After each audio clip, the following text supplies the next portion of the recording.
जंगल में गब्बर नाम का एक चोर रहता था। उसके चर्चे पूरे गांव में मशहूर थे। वो ऐसी ऐसी चोरियां करता था कि पुलिस उसे कभी पकड़ नहीं पाई थी। असल में गब्बर के पास एक डायनासोर रोबोट था। वो इस रोबोट से गांव में चोरियां करवाता था। सभी गांव वाले बहुत परेशान थे।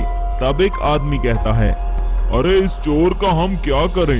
ये तो आए दिन गांव में चोरी कर जाता है और इसका किसी को पता भी नहीं चल रहा। तब दूसरा आदमी कहता है, हम सब गांव वाले पुलिस को जाकर इस चोर के बारे में सारी बात बताते हैं। तब वो दोनों गांव वाले पुलिस कमिश्नर के पास जाते हैं और कहते हैं, अरे सर हमारी मदद कीजिए, हम लुट गए, बर्बाद हो गए। ये सुनकर पुलिस कमिश्नर ने कहा, अरे क्या हुआ गांव वालों, तुम लोग इतने परेशान क्यों हो? तब गांव वाले पुलिस कमिश्नर को चोर के बारे में सारी बात बताते हैं। ये सुनकर पुलिस कमिश्नर कहता है, इस चोर ने पहले हमारे शहर में आतंक मचा रखा था और अब तुम्हारे गांव में चोरियां कर रहा है। मुझे अब इस चोर का कुछ न कुछ करना ही पड़ेगा।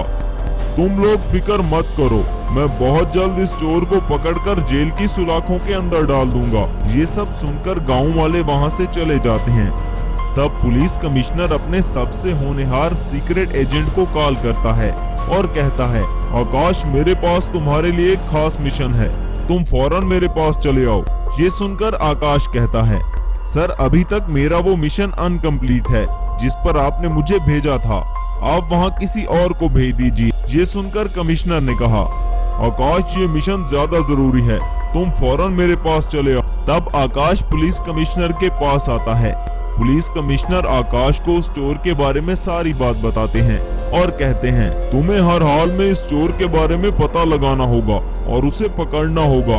ये सुनकर आकाश ने कहा, आप फिक्र मत करें सर, अब मैं इस चोर का पता लगा कर ही रहूंगा।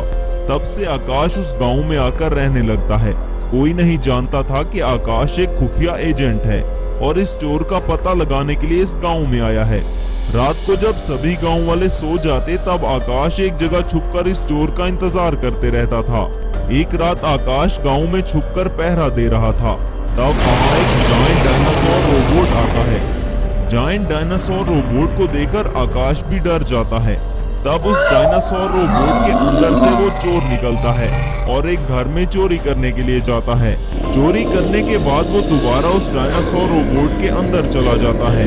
ये सब आकाश छुपकर देख रहा था। आकाश उस चोर का पता लगाने के लिए उस डायनासोर रोबोट का पीछा करते रहता है। वो चोर कोई मामूली इंसान नहीं था बल्कि एक गद्दार साइंटिस्ट था। वो इस डायनासोर से निकलकर अपनी लैब में चला जाता है। जायंट डायनासोर रोबोट उस लैब की रक्षा कर रहा था। आकाश ये सारी बात पुलिस कमिश्नर को बताता है। तब पुलिस कमिश्नर आकाश के साथ एक साइंटिस्ट के पास जाकर उसे एक रोबोट बनाने को कहता है।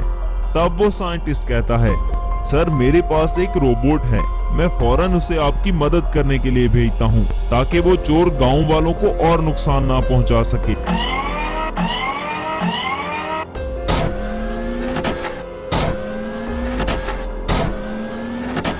तब आकाश उस सुपर रोबोट को लेकर चोर के ठिकाने के पास जाता है। तब वो रोबोट कहता है, बताइए सर मुझे क्या करना होगा, हम किस मिशन पर आए हैं? ये सुनकर आकाश ने कहा, सामने जो डायनासोर रोबोट इस लैब की हिफाजत कर रहा है, तुम्हें जाकर उसे खत्म करना है। तब मैं लैब में जाकर उस छुपे हुए मुजरिम को गिरफ्तार कर लूंगा। आकाश के कहने पर वो रोबोट डायनासोर रोबोट पर हमला कर देता है।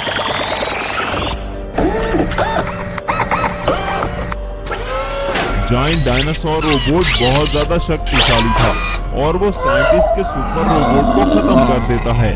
ये सब देखकर आकाश बहुत परेशान होता है और वो पुलिस कमिश्नर के पास जाकर उन्हें सारी बात बताता है।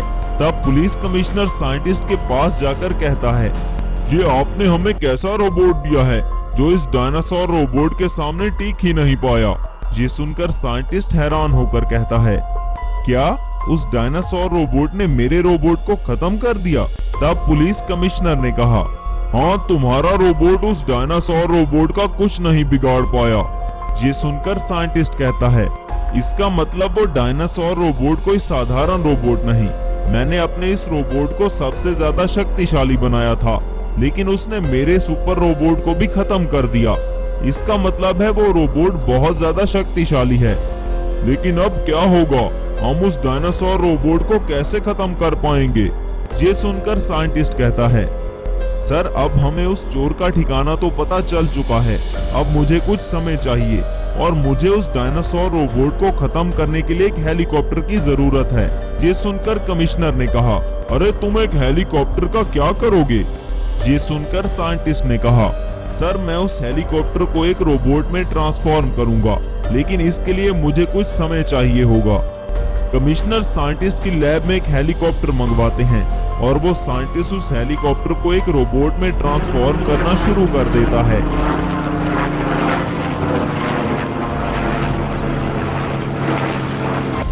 इधर वो चोर अभी भी सारे गांव को लूट रहा था और वो कहता है, अब तो मेरे डायनासोर रोबोट ने उस सुपर रोबोट को भी मार डाला जो मुझे पकड़ने के लिए आया था। अब मेरा कोई कुछ नहीं बिगाड़ सकता। यूं कुछ दिन गुजर जाते हैं और वो साइंटिस्ट अपनी लैब में एक मैजिकल हेलीकॉप्टर रोबोट बना लेता है। पुलिस कमिश्नर हेलीकॉप्टर रोबोट को देखकर बहुत हैरान होता है। इस बार वो साइंटिस्ट कहता है, सर इस रोबोट के साथ मैं खुद जाऊंगा। वो डायनासोर रोबोट बहुत ज्यादा शक्तिशाली है। ऊपर से वो चोर साइंटिस्ट इस रोबोट को अपडेट करता रहता है। इस बार मैं जाकर अपने रोबोट को ऑपरेट करूंगा। तब साइंटिस्ट अपने हेलीकॉप्टर रोबोट को लेकर चोर के ठिकाने पर जाता है। चोर अपनी लैब में हेलीकॉप्टर रोबोट और साइंटिस्ट को देख रहा था। तब वो सोचता है, अरे ये कौन है जो इस बार एक हेलीकॉप्टर रोबोट को लेकर आ रहा है? मैं अपने डायनासोर रोबोट को जल्दी से अपग्रेड कर देता हूँ। चोर साइंटिस्ट अपने डायनासोर रोबोट को और ज्यादा शक्तिशाली कर देता है, मगर इस बार डायनासोर रोबोट का सामना एक हेलीकॉप्टर रोबोट से होता है।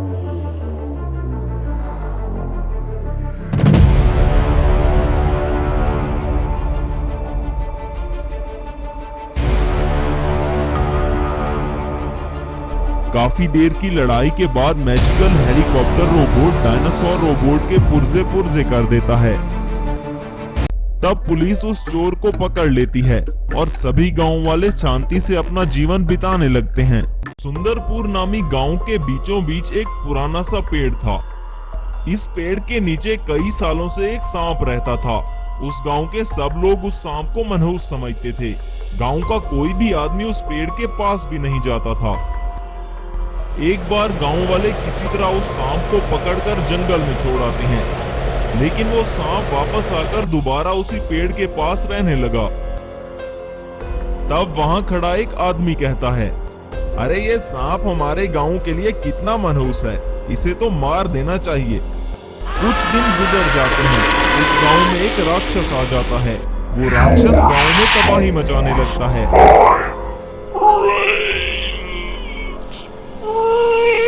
ये देखकर सभी गांव वाले अपनी जान बचाकर भागने लगते हैं। तब वो सांप उस राक्षस के सामने आ जाता है और एक जायंट रोबोट में बदल जाता है।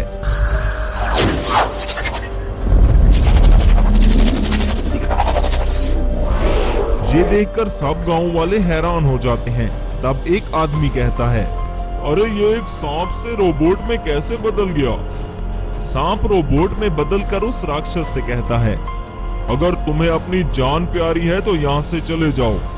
ये सुनकर राक्षस कहता है, तुम कौन हो और मेरे रास्ते में क्यों आ रहे हो? तब वो रोबोट कहता है, मैं इस गांव का रक्षक हूँ। ये सुनकर राक्षस को बहुत गुस्सा आता है और वो इस गांव के रक्षक ट्रक रोबोट पर हमला कर देता है। थोड़ी ही देर बाद वो राक्षस ट्रक रोबोट के सामने कमजोर होने लगता है, इसलिए वो राक्षस अपनी जान बचाकर वहां से भाग जाता है। फिर से वो ट्रक रोबोट अपने असली रूप में बदल जाता है। असल में वो एक जादूगर था। सांप को एक रोबोट में और रोबोट को एक जादूगर के रूप में बदलता देखकर गांव के सब लोग बहुत डर जाते हैं। तब गांव का सरपंच डरते डरते जादूगर के पास आता है और कहता है, अरे आखिर तुम कौन हो? कभी तुम सांप बन जाते हो तो कभी रोबोट और अब एक जादूगर। असल में क्या तुम इंसान हो या कोई भूत? ये सुनकर जादूगर ने कहा, मैं एक जादूगर हूँ। कुछ साल पहले मुझे एक बुरे जादूगर ने एक सांप में बदल दिया था और अब इस बुरे जादूगर ने इस गांव को तबाह करने के लिए राक्षस को भेजा था। इसलिए मैं एक ट्रक रोबोट में बदल गया। मैंने आप सब लोगों की मदद की, इस राक्षस को मार भगाया। इसलिए अब मैं अपने असली रूप में वापस आ गया हूँ और अब मैं इसी गांव में रहकर इस गांव के लोगों की हिफाजत करना चाहता हूँ। ये सुनकर गांव का सरपंच कहता है, क्यों नहीं, तुम एक अच्छे जादूगर हो, तुमने हम सब की मदद की है और अब तुम इसी गांव को ही अपना गांव समझो। अब तुम इस गांव में हमेशा हमेशा के लिए रह सकते हो। ये सुनकर जादूगर बहुत खुश हो जाता है और कहता है, मैं शपथ लेता हूँ कि हमेशा इस गांव के लोगों की हिफाजत करूंगा। इस बात का पता बुरे जादूगर को चलता है और वो कहता है, अच्छा, तो अब वो अच्छा जादूगर अपने असली रूप में आ चुका है और उसने मेरे भेजे हुए राक्षस को भी वहां से भगा डाला। वो अच्छा जादूगर गांव वालों की रक्षा कर रहा है। अब मैं इस गांव के लोगों को जिंदा नहीं छोड़ूंगा और उस जादूगर को भी मार डालूंगा। तब से गांव का जो भी आदमी उस जंगल में जाता वो वापस नहीं आ रहा था। गांव के सभी लोग बहुत परेशान थे। तब एक गांव वाला कहता है, हमें उस अच्छे जादूगर के पास जाना चाहिए और उसे ये सारी बात बतानी चाहिए। हाँ, तुम ठीक कह रहे हो, अब वही जादूगर ही हमारी मदद कर सकता है। तब गांव के कुछ आदमी उस अच्छे जादूगर के पास जाते हैं। जादूगर सभी गांव वालों को परेशान देखकर कहता है, क्या हुआ गांव वालों, मुझे तुम सब बहुत परेशान लग रहे हो, सब कुछ ठीक तो है ना? ये सुनकर गांव का धनवान कहता है, हमारे गांव का जो भी आदमी पास वाले जंगल में जाता है वो वापस नहीं आता, बल्कि वो गायब हो जाता है। मुझे तो लगता है वो बुरा जादूगर पास वाले जंगल में आकर हमारे गांव के लोगों को मार रहा है, इसलिए हम सब लोग बहुत परेशान हैं। मैंने कुछ लोग जंगल में भेजे थे, वो भी अभी तक वापस नहीं आए। अब हम चाहते हैं कि आप हमारी मदद करें। ये सुनकर जादूगर धनवान से कहता है, आप लोग फिक्र मत करें, मैं खुद जंगल में जाकर देखता हूँ। अगर वो बुरा जादूगर मुझे इस बार मिला तो मैं उसे जिंदा नहीं छोड़ूंगा और उसे हमेशा हमेशा के लिए खत्म कर दूंगा। तब वो अच्छा जादूगर जंगल में जाता है और उस बुरे जादूगर को ढूंढने लगता है। लेकिन ये भी उस बुरे जादूगर की चाल थी। वो अच्छे जादूगर को जंगल में भेजकर खुद गांव में आ जाता है। तब वो एक जादूगर से 5 सर वाले खौफनाक राक्षस में बदल जाता है। ये देखकर गांव के सभी लोग बहुत डर जाते हैं और वहां से भागने लगते हैं। 5 हेडेड मॉन्स्टर पूरे गांव में तबाही मचा देता है। वो अच्छे जादूगर के घर को भी तोड़ देता है। पूरे गांव में तबाही मचाने के बाद वहां से चला जाता है। अच्छा जादूगर गांव में वापस आता है तो सारे गांव को इस हालत में देखकर हैरान हो जाता है और एक आदमी से पूछता है, अरे ये सब किसने किया है? तब वो आदमी जादूगर को बताता है, वो बुरा जादूगर इस गांव में आया था, आप यहाँ पर नहीं थे, इसलिए उसने आपके घर को भी तोड़ डाला और सब लोगों को मारने लगा। तब उस अच्छे जादूगर को बहुत गुस्सा आता है और वो एक ट्रक रोबोट में बदलकर जंगल की तरफ आता है। 5 हेडेड मॉन्स्टर ट्रक रोबोट के सामने आ जाता है। दोनों के दरमियान भयानक लड़ाई शुरू हो जाती है। इस बार अच्छा जादूगर अपनी पूरी शक्ति का इस्तेमाल करता है, जिसकी वजह से वो 5 हेडेड मॉन्स्टर कमजोर पड़ने लगता है। इस मौके का फायदा उठाकर अच्छा जादूगर 5 हेडेड मॉन्स्टर को मार डालता है। अच्छा जादूगर फिर से एक इंसान के रूप में वापस आ चुका था। वो फिर से गांव में अपना एक घर बनाता है। तब सभी गांव वाले शांति से अपनी जिंदगी बिताने लगते हैं।